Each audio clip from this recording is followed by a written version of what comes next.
Welcome back to Your Career Podcast. If you ever feel stuck in your career, or you need a little clarity in order to manage your career moving forward, or you're looking for a new job, visit janejacksoncoach.com. I've plenty of free downloads for you and a lot of career management support that will help to set you well on your way.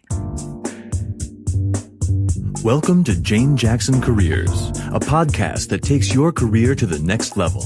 Here's your host, Jane Jackson, author of Amazon Careers bestseller, Navigating Career Crossroads.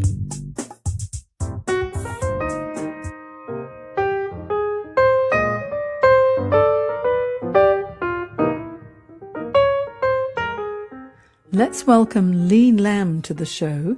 Lam is based in London, is a LinkedIn local host, and is an instigator of change. So whether it's a business, a team, or an individual, Lee thinks outside of the box and challenges the belief that we have to think in the same familiar and failing ways.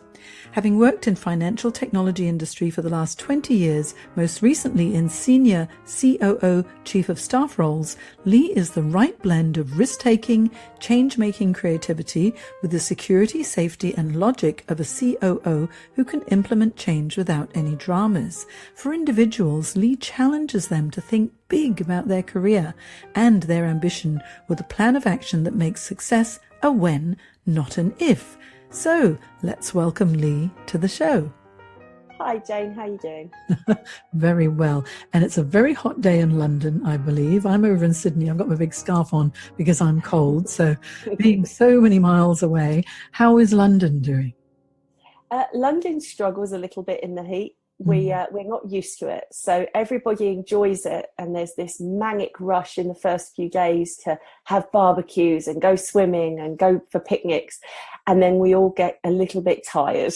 And it's at that stage, yeah, we kind of, a bit of nice cool weather would be really welcomed. But we're too frightened to say it just in case it goes and doesn't come back. You don't want to have grey skies forever. But I guess, I mean, London's not really cut out for such very hot weather, but you had the most beautiful summer. So actually you're very lucky. And I'm in the middle of winter, but this is Your Career Podcast, and it's all about career transition and how you made the change from corporate to entrepreneurship. So how about, just to kick us off, Lee, let's find out, what were your early career aspirations when you were a little girl? So when I was a very little girl, at the point where I began reading, I loved creating stories, and my mum would find books and books of exercise books of poems and stories, and I always aspired to be a writer. Then when I reached my teens, I was looking for career choices and actually saw a program on TV for barristers and lawyers. And I thought, there's a job where people get to argue for a living. And I thought I'd found my heaven. So at the age of 13, I said to my mum, I'm going to become a barrister. My school, I was one of the only people at my school to want to go to university. And they had nothing about barristers in the careers library at all. They had to bring it all in.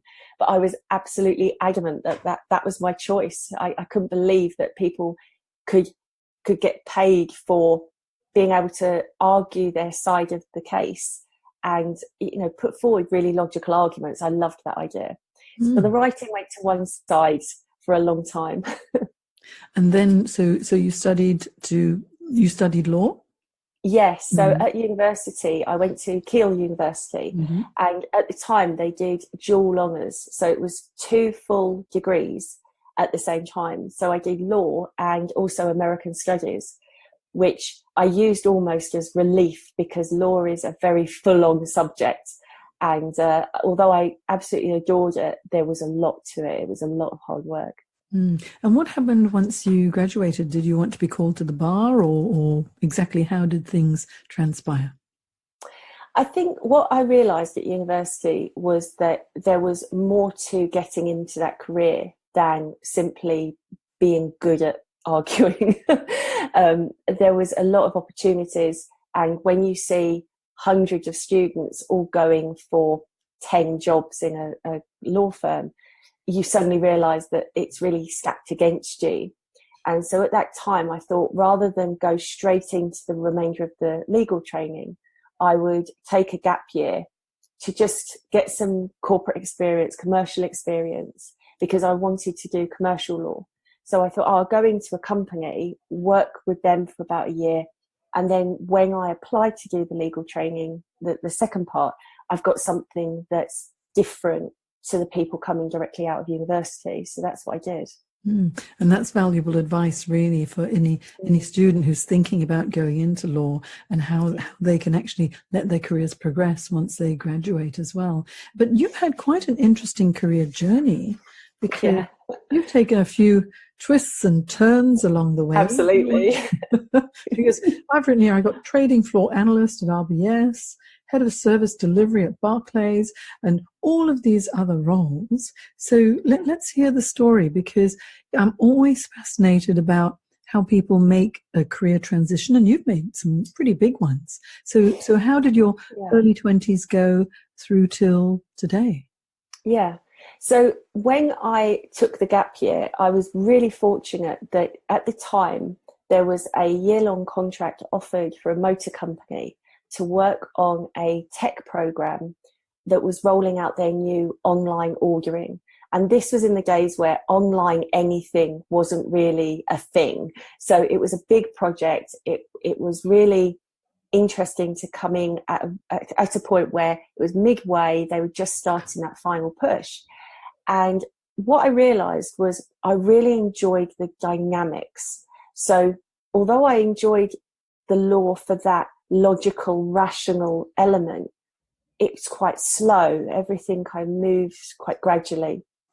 And what I realized is in technology, it's almost the complete opposite. You get the logic and the rational thinking that comes with programming and project management, but you also get this buzz because everybody's aiming towards something that wasn't there before, and you're creating something new. And I really enjoyed the collaboration in the team, as well as my own personal objectives and fulfilling them. So at the end of the year, instead of going back into law, I wanted to explore technology. I thought it probably made a bit more sense because I liked the dynamic nature of it that wasn't available in law at the time. So I thought, right, I'll apply for a graduate scheme. And honestly, I never expected to get the actual job. I thought, because I'd seen all of my friends from university fill out countless applications for graduate schemes and not get anywhere, and this is one of the frustrations that I've seen from the very beginning of my career, that there just appears to be such restriction and limitation on the opportunities. So I applied thinking, okay, I'll see what this looks like. I'll go through the process, and each stage I go through is learning for when I find a role that I really want. And I kept getting through all the different interviews and the tests, and eventually I got to the weekend where we were told that for 48 hours we were being monitored. So there were cameras everywhere, and it was a real experience. But still, I think the reason I actually ended up getting the role was because I genuinely didn't think I was going to. So I was really relaxed. I had a bit of a to-do at the weekend with one of the assessors because I thought they were being quite difficult. And everybody else is sitting there like, oh my goodness, you can't say that, they're assessing you. I was like, no, it's fine, I can say it. And I got the role and actually ended up in his team. So I kind of paid the price for having that. But it was brilliant experience. And from that, I think I've always realised that you have to be able to own who you are. That's what they're looking for. It's not about checking off their to-dos and what they need. It's presenting yourself and what value you can offer. So what's interesting is I was doing a career transition workshop today and talking about what it is that tips the balance in an interview situation, and it sounds like for you were yourself. Yeah. yourself, you expressed an opinion. You had some get up and go about you, and you weren't just being meek and mild. And they obviously wanted someone who had personality and a bit of gumption as well. Yeah. So that obviously came through. Yeah, and I think it was the fact that I hadn't pinned all my hopes on the situation. You know, in later years when I was conducting interviews, you almost try to give them a prep talk before you start interviewing, because, you know, they sit there and their hands are clammy and they don't know whether to reach for the glass of water or not, and they just look so scared, and you know that you're not going to see the real person, so you have to try and encourage people to feel comfortable. So I used to interview alongside someone else, and we would deliberately come in having a discussion about something off telly or something that was in the newspaper, and then go, what do you think? Because we're having this discussion, what do you think? And just try to make people relax, because as a hiring manager, you want to see the person who's going to rock up Monday morning. You don't want to see that polished, highly anxious person that usually comes into the interview room. Exactly, because people have an interview face, don't they? And, you know, they prep themselves, but because they get so worked up, you never see the real person unless they're treating the interview as if it's interview practice, or else they just think of the interview as a conversation. I always say, think of the interview as a conversation. They want to learn about you, you want to learn about them, and that's all it is, really. No need to be so nervous. But what about you then? So how did the career progress? So when I moved, I got the graduate job in RBS and was originally put in the data centre. So you've got to bear in mind, at this point, I was a law student with 1 year's project management exposure, being put into a highly technical environment. I was female, I was English up in a Scottish bank, and I was a graduate. So I had, you know, 3 strikes against me in terms of the other people, which immediately I realised I had to perform. You know, I had to work out what it was they wanted and how I could deliver that. And because that was my focus, I think I was able to learn quicker. I demonstrated that I had the abilities, but I wanted to make sure that I used them in the right ways. And so I started getting on the radar of a few people. There was one person in London who I talked to on a regular basis. And again, because I wasn't openly after a new job, I was having a chat with him, and he said, "Oh, would you ever come down to London?" And I said, "Yeah, you know, if there's something that interests me, you know, that's been my mantra everywhere. If it's interesting, if it excites me, I'll look into it." So there's no real career choice or path there. It's just what keeps me excited and motivated. And he got me the role in the trade floor support team, where I actually met my husband. So it was a great move from that point of view. But more, it introduced me to yet another dynamic environment, because a trade floor, financial services, investment banking, very different creature to retail banking or a group headquarters. And I absolutely loved it. I loved the fact that you were, even though you were a support group, being technology, they understood that you were a critical part of them doing their job well. So we were involved in a lot of business discussions. We were encouraged to learn about how trading works as much as how the technology works. So it broadened my experience, and I was able to carry that through right the way through Barclays and Fidelity and UBS. And I think it was the combination of having that commercial awareness plus the technology awareness that made it easier for me to transition between those roles. Yeah, because it's so interesting, because as a trading floor analyst at RBS, and then you transitioned to Barclays, where you ended up as head of service delivery. And so that was, you know, a bit of a change, a slightly different culture as well. But then you had a stint in between of being a coach at Penna LHH before then going to UBS as chief of staff. This is just so interesting, your career path, just following it here. So chief of staff at UBS, and then back at Barclays again as Chief of Staff and Application Services. Yes? Yeah. And Yeah. that was when you made your transition into entrepreneurship. Yes, it was. So now that's interesting. So being in banking, being on the trading floor, being in investment banking as well, and then having a number of changes, being a coach for a while, I'm assuming that this was a conscious decision that you decided to move away, and then you must have missed it because then you went back to banking again. Yeah. What was going through your head?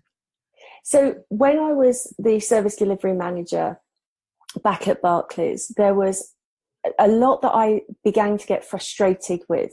The way large corporations work, it's very much like a big engine, and it's very difficult to make your mark. It's really difficult to really feel that you are contributing in a way that's recognized.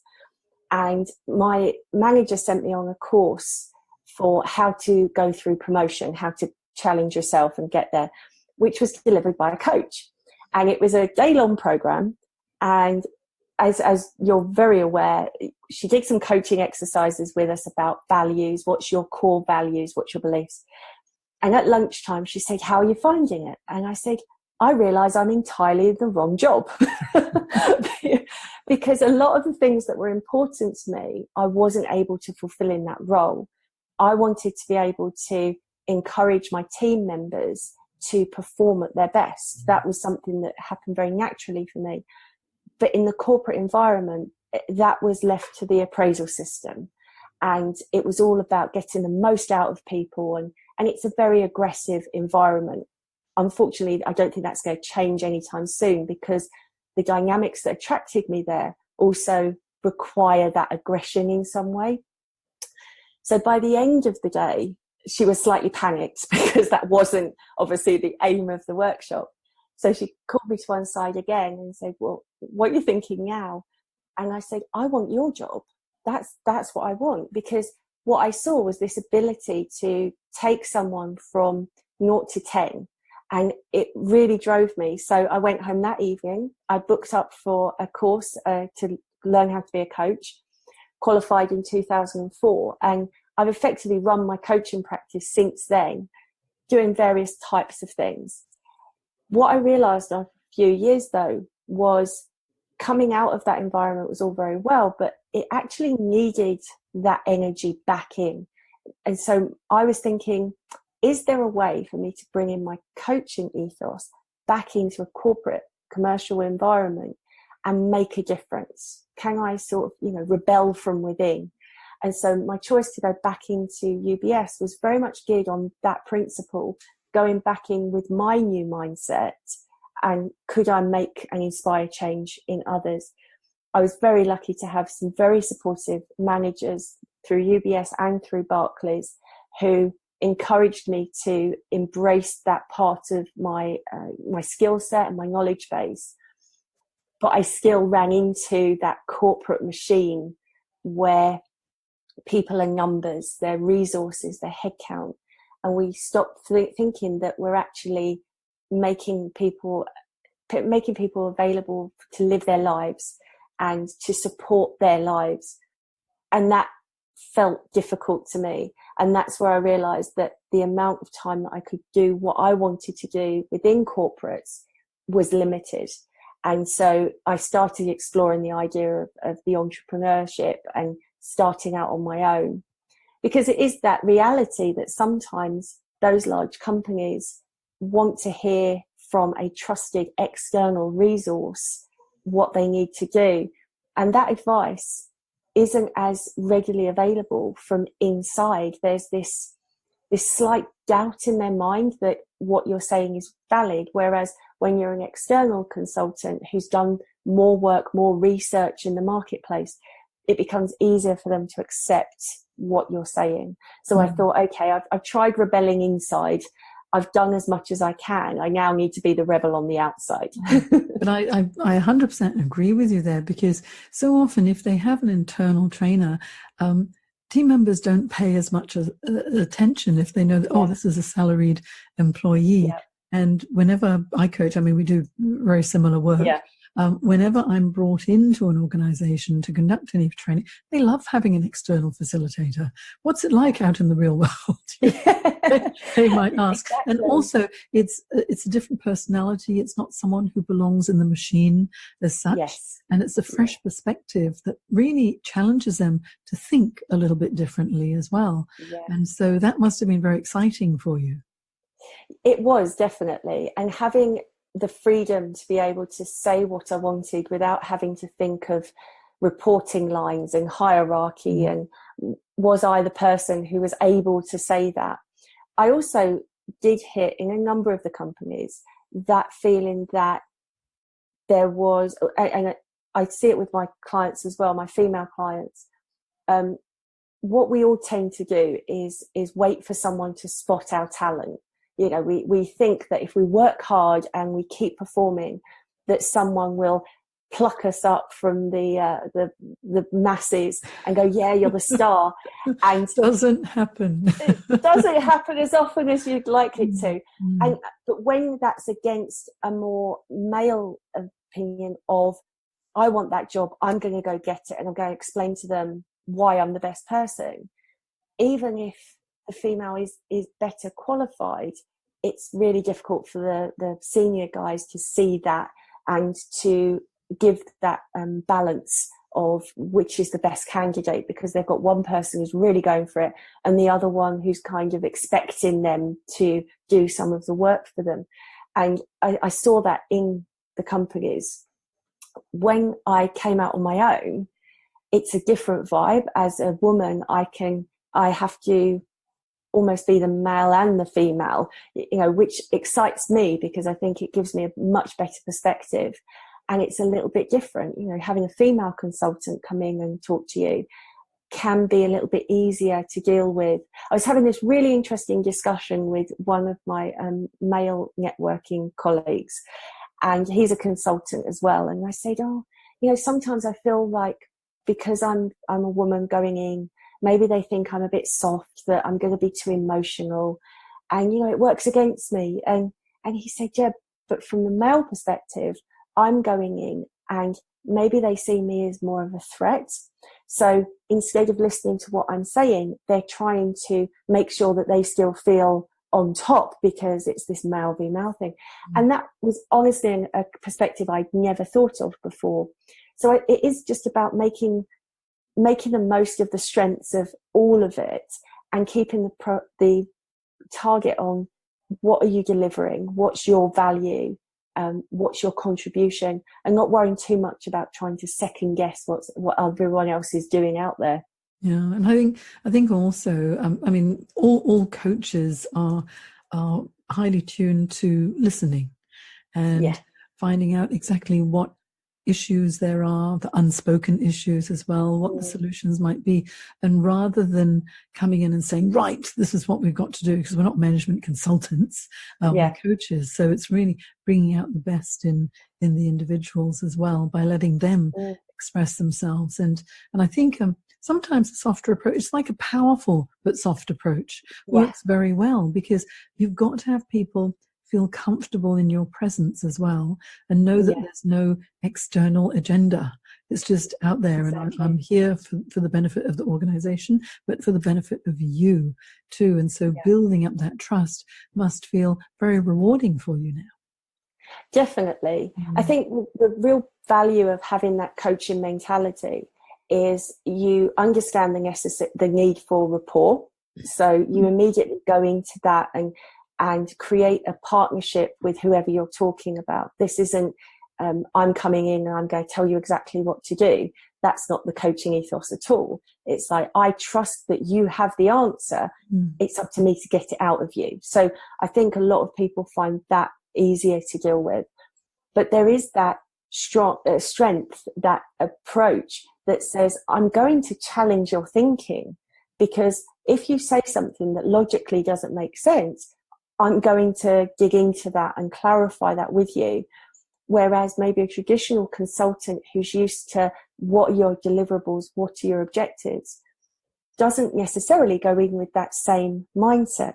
Hence the reason you start the assignment and all of a sudden there's already this disconnect between what's expected and what's being delivered. I think in the coaching space, we just have that. We're more prone to clarify and confirm. And because of that, when we come in to do the assignment, we're in a much better place to hit the ground running. And I think also, because it's such an interesting topic, also it's a matter of people treating people as individuals rather than someone who's going to hit KPIs all the time. Because sometimes you wonder why people are underperforming, and it can be for so many different reasons. And unless you listen, you don't know what it is that's holding them back, what the fear might be, the whatever disgruntles them. So often it's like you must meet these KPIs and just do it, but you're not talking to individuals then, because everyone's got things that might be holding them back, things that will really motivate them as well. Now, you do some interesting work, okay, because you like to challenge companies to think about how they define jobs, yes, and how they actually recruit the right people as well. So what are you doing in that space? Well, my time in the corporate environment made me really question whether the way that we recruit people, whether it works anymore. I think we've had years of that machinery, that idea that we're all cogs in a machine.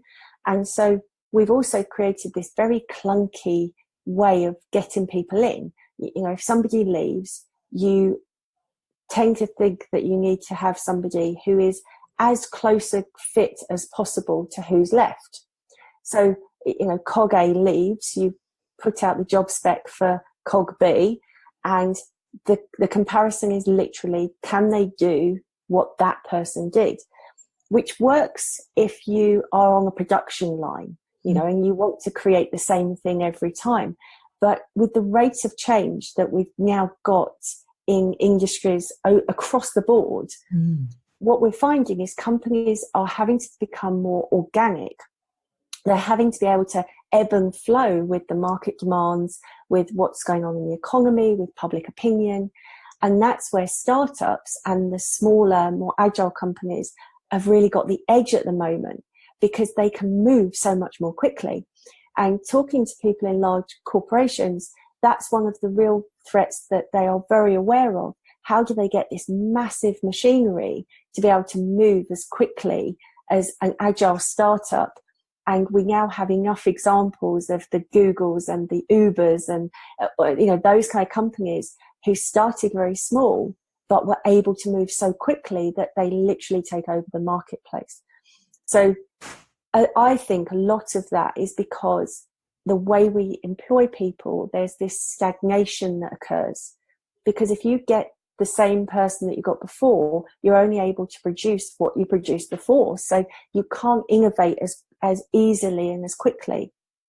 But the recruitment process used almost immediately excludes anyone who may be different. So we've got this, and this is definitely the case in the UK, probably globally, where we've fallen into the trap of, in order to get this job, you have to have done that job before. And this idea that experience is the key component. And I would argue that it's not. You know, yes, we have to have skills and qualifications, but actually you want someone who's able to innovate and think differently and push those boundaries. And that is, you just can't get that in the current standardized recruitment process. So a lot of my work is just challenging people to say, why are you using the CVs? Why are you using application forms? Nobody likes filling them out. Nobody likes reading them, because we all instinctively know that it doesn't tell us what we need to know about the person who we need in our organization. And from the candidate's perspective, what we see is almost a test. You know, you sit there with the CV and are they trying to trip you up? Are they reading it going, oh, what were you doing at this job? Or why is there a gap? Which obviously, returning mums, there's always a gap that really stresses them out. So my focus is on just agitating that space, letting companies realize that that process isn't working for them, and then helping them just create that blank page to say, well, what would work for you? What are you looking for in your company? And I'm lucky because sometimes that's a conversation with one person who just changes how they do things a little bit differently. But I also get to talk to companies around, are you structured organisationally the right way to make the most of the people in your organisation? So it's a really wide remit. Because of that, I try to focus more on just the idea that I want people to challenge where they are right now.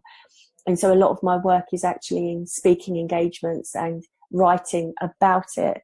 I'm on more of a mission, I guess, than a sales pitch. Well, I mean, it's so important to have this mission because you want to encourage change in the way that companies employ others and everybody. Honestly, the number of clients that I work with, and I recently actually put out a post on LinkedIn about what is the most frustrating thing about the job search process for you. I got 7,000 hits on it. I couldn't believe it. It's like there are that many people frustrated with the process. And so I did it because I want to do some research and write a paper on the recruitment process. I reckon we should collaborate. Definitely. Really, really interesting. But whatever they're doing now isn't really working because there really is too high a turnover of staff in many organizations.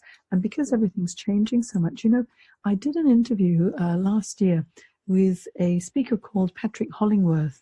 And what was really interesting, and I think you'd really like this, is that he was talking about too many companies. He's a mountain climber, okay? So he uses this analogy of different mountain climbing methods. Too many companies are like the expedition style mountain climbers, where you're climbing the mountain, but you've got lots of people with you, lots of equipment, lots of packs on your back, and it's just really big and clunky, and it takes you forever to get to the top of Everest. Whereas then there's the alpine style, where it was just this one gentleman who was just sprinting up like a mountain goat to the top of Everest. And he took a quarter of the time of the big expedition style. And so, like what you're saying is, if you are agile, if you are more alpine style, so you can make changes and turns when there is a lot of disruption or whatever's going on in your particular industry, you'll be able to survive a lot more easily. Yes. Yeah, absolutely. We've got this because we have this assumption of experience being everything. What we don't realize is, in order to retain people, the 6 basic human needs of Maslow, right? We want certainty, but we want uncertainty. If you give somebody a job that they've done for 10 years, that's not going to necessarily fulfill their need for something a little bit different. And so we have this push and pull between wanting people to carry on doing everything, but not fully accepting that people have been doing it for many years may get a bit bored with it, and they want something different. And what we find, and particularly in financial services in London, there is such a carousel because we have people just jumping from company to company. They get a little bit more money, maybe they get slightly more responsibilities, and they jump around, and 9 times out of 10 they're back in the original company. But now that original company has to pay significantly more for them because each increment has increased their salary. So why not invest that amount in understanding what would keep them in the organisation and help them train, help them develop? There's been a real shift away from training people and helping them experiment with new things. In the tech space, if you are a C# developer, that's all they expect you to do. But there's other programming codes out there. There's other languages. Why don't you just retrain them? You already know they're capable of learning a coding language. So just retrain them. Keep their interest by allowing them to see that you're investing in them. But we don't. And a lot of companies really struggle with high attrition, which is caused by this lack of allowing people to explore their potential. Equally, in some companies, you have low attrition. Now, this goes under the radar of a lot of companies because they think, well, if people aren't leaving, that's fine. but why aren't people leaving?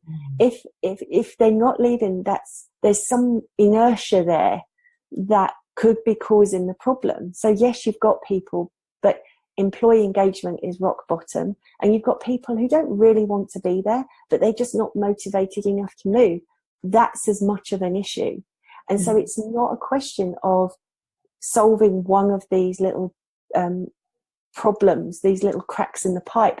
The whole pipe has to be looked at, because you might close one hole only for another to spring somewhere else, because we're not looking at what people want to do with their lives. Yeah. You know what I find really, really interesting is, you know, the career anchors. So many people don't know about the career anchors.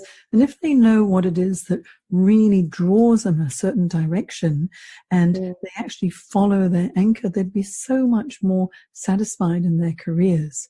And if you know what your employee or your team member's anchor really is, then you can work around it so that you can fulfill what it is that really motivates them and gets them going and wakes up in the morning. Yes. So absolutely. It's so interesting, and I'm sure that everything that you do when you're working with the organizations, it's a wonderful learning experience and a bit of experimentation, but you gain so many great insights into individuals. Absolutely. Because sometimes the company, that big machinery, isn't moving because of one person, because there's one person in that machinery who isn't ready to embrace change. They don't see the purpose behind it. They're quite comfortable. You know, some people like the fact that they're not asked to do anything different. And, you know, you've got the people who really want to be challenged, and then you've got the people who say, actually, I'm fine where I am. I've got to the level that I'm happy with. I've got the lifestyle that I like. I'm just going to stay here. And so if you're trying to move that machinery, they can be a real sticking point. So it's sometimes about identifying that person and explaining to the rest of the organization how to make that person feel better about the change, so that rather than being the block, they're actually the one that ends up really motoring through the transformation for everyone else. You know what's interesting too is if you get a lot of people who've got their anchor, say, as security, then security is the be all and end all. And it's like, okay, I want to know when my paycheck's coming in. I want to know that I can pay my mortgage. I want to know what age I can retire or get tenure or whatever. There are a lot of people who are motivated by that security. So they're working, they get their paycheck, and then they live life outside of work. Whereas those who are drawn more by challenge, then obviously they want to have, you know, more problem solving and not know exactly, you know, what the problem will be the next day. And everyone's so different. But if you're drawn into an organization where everybody wants security, that really stagnates, doesn't it? Yeah, completely. A large, cumbersome organization where no one's going anywhere. And you're absolutely right with this. You know, if there's long tenure with everybody, you think, why are we not innovating? You won't be innovating. You know, everyone's doing it the way they did it back in the good old days. So what would you say, Lee, are your top 3 tips for anyone who's thinking about building a highly engaged team? The first thing is to really think about what that team's objectives are. Now, so again, in a large organization, you have to fit into that machine. But because of that, sometimes the thing that is the least clear is what your team is actually there to do. And we talk about personal objectives, but I like bringing that out to team objectives, right? Know what your team is in the grand scheme of things. If you can help your team members connect their daily activities to the success of the company by understanding what your team is responsible for, that can help hugely. The second tip is to embrace difference in your team, right? We tend to think, and sometimes some of the personality tests like Myers-Briggs, for example, it shows this variety of personalities, but if it's poorly implemented, it can suggest that what you need is a team of people who are all the same. And that's not true. That absolutely breaks your ability to innovate and create a dynamic in your team for high performance. So understand the individual characteristics of your team, and where there is someone who approaches things differently to everybody else, work with them to understand how they contribute, how that can help them add value, rather than seeing them as, oh, well, everybody gets it apart from that person. Sometimes it's that person who can keep your team completely on track. The last tip, I guess, is don't see people management as a side of the desk activity. A lot of team leaders and line managers are given their line management responsibilities alongside their own objectives and their own deliverables. And the issue I have with that is you're asking people to effectively do two very different things. And human nature says that they will go to the one that they are most comfortable with. As an outplacement coach with Penna, I heard a lot of people who were line managers. And when I said to them, what did you like about line managing? I got this very blank look. I was like, I didn't. I'm a techie. I'm a developer. That's the job that I'm passionate for. So all of the fact that they didn't enjoy the people management side trickled down to their team. And one person being given that responsibility who's not the right fit is absolutely a key to whether that team succeeds or fails. So I think as the line manager, know whether you are the people manager, and if there's somebody else who could do it better, or whether that's an area you want to explore and maybe need development in, but own it. Don't think of it as something that is a piece of your job, because if you get that piece right, your job becomes a lot easier. Oh, I so agree. Those are really good top 3 tips. And with regard to, the line managers, usually you become technically very competent in something, and then you get promoted, and then you get taken away because of all the promotions from the technical side of things. If your anchor is technical functional anchor and you're put into a general managerial type role, you'll be so miserable. And it's really important to understand what the key drivers are of individuals, isn't it? Oh, completely. The amount of people who, and in the tech environment, they are beginning to understand that. So many companies are now creating a promotion path for subject matter experts who don't take on line manager responsibilities, but can still see progress in their career. But for too many years, the only way to progress was to take on those type of duties. In many cases, these were people who maybe joined the company as a contractor and they wanted to go perm, they wanted to convert, but the only way that they could come to an agreement about the financials was, I need to have a higher grade to justify the higher wages, because coming from a contractor rate to perm tends to be quite a drop. And so part of the negotiation is, I've got to come in as high as I can. And companies really had their hands tied, and they had to give these people who they wanted in the business for their technical ability. The only way they could get around the paperwork was to also give them people management responsibilities as well. And it doesn't help anybody. They're not getting the best out of the person that they have just brought in. And the team as well that they're given feel that they're not fully appreciated or understood. And then there gets that resentment of, well, why did you get to lead us when 2 months ago you were the contractor sitting next to us?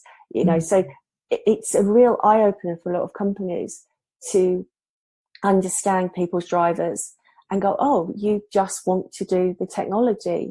And people go, yeah, that's all I want to do. And thankfully there are more. Stop promoting me. Exactly. I used to work with the architects for my various companies, and they were people who were very senior, but the joy came out in them when they were in a product demo or they were in the research lab, and you just thought, that's where you're thriving. And then you'd have to talk to them about, you need to hire somebody, and you'd see that energy just drain away from them. And, be doing it. Yeah. Usually when someone's a technical functional anchor, they don't like the people management side. Exactly. They don't want to worry about the personalities and when someone wants to go on holiday and they've got this issue with that person, because it's just not what drives them. It's so interesting just watching different people grow within their careers. And, when they reach that level of incompetence in a way, like they're really good where they are, but just leave them alone and don't put them into this particular area. I think that we could talk all night about this, Lee. Yes. We're so on the same page with all of this. Fantastic. But now, if anyone wanted to get in touch with you, Lee, where would they find you? So all of my programs and the different things that I do are available via my website at www.leelam.co.uk.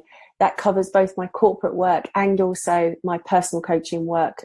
Rather than try to create multiple areas for people, it's all under me because I apply the same principles to everything that I do. Oh, fantastic. And also you have your Twitter handle, which is...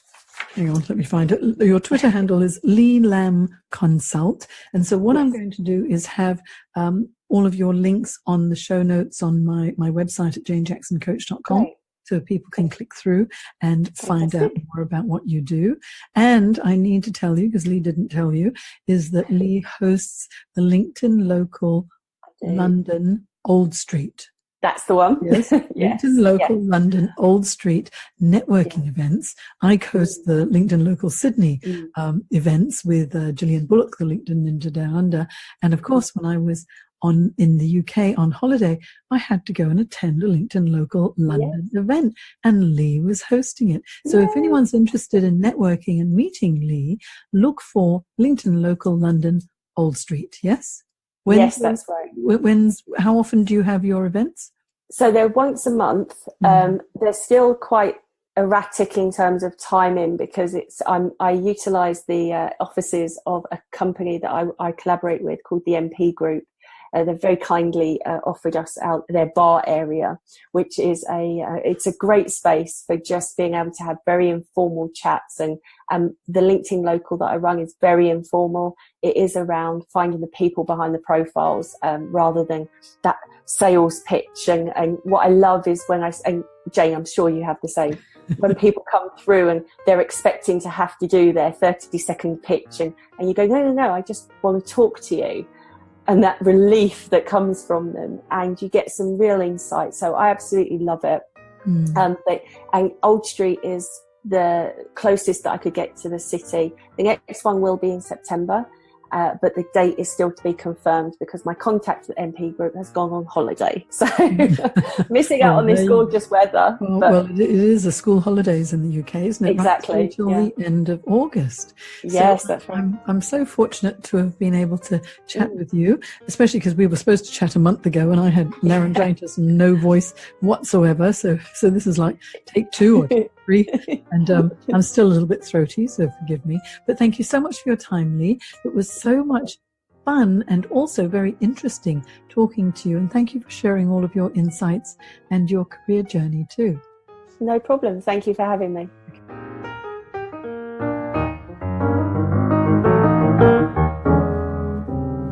If you enjoyed this podcast, look for Your Career Podcast on iTunes and leave a review.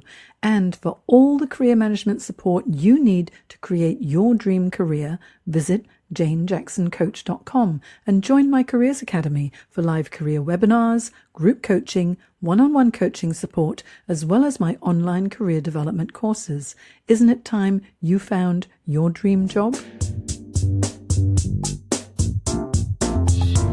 You've been listening to Jane Jackson Careers. Sign up to receive regular career advice at janejacksoncoach.com.